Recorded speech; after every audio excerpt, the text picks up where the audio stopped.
Hello everyone! So this is Edmond Mindaros Channel, isang content creator at gumagawa ng mga tutorials katulad ng PC, laptop troubleshootings, mobile device troubleshootings at marami pang ibang klaseng tutorials na sinishare ko dito sa aking channel.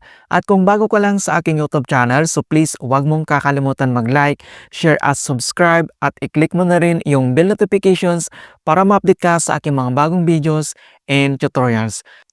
Sa videong ito ay pag-uusapan natin at i-guide ko kayo on how to enable or disable invisible to contacts from your friends on your Shopee account.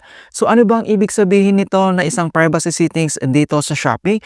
Ang Shopee settings na ito sa ating account ay para sa ating privacy at ang purpose nito is to control whether people in your phone contact list can find or see your Shopee account. Yan po yung ibig sabihin niyan. Kaya wag na nating tatagalin at start na natin. So ang next step ay kailangan mo lang i-open yung Shopee applications.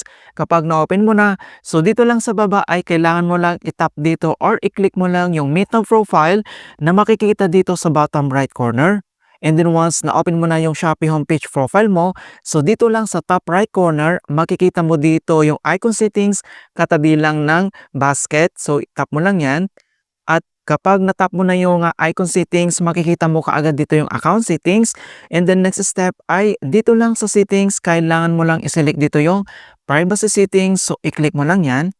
And then makikita mo kaagad dito yung privacy settings. And then next step, so dito lang sa pangalawa, makikita mo na dito yung invisible to contacts. So turn on to be hidden from your contact friends on Shopee. So kapag naka-enable ito, ang ibig sabihin ay you are telling to Shopee not to use your phone contact list to connect your account with other user.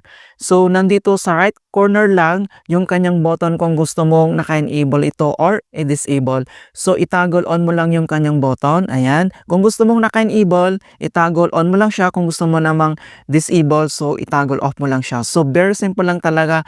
Kung gusto mong naka-invisible to contact, mga kaibigan, ang yung Shopee account, pwede mong enable or i-disable. Ayan, so ganun lang po kasimple kung paano natin yan i-manage yung ating contact list dito sa ating Shopee account. In hope na nakapagbigay ako ng konting kalaman at guide tungkol sa Shopee tutorials. Thank you guys and see you in my next tutorials.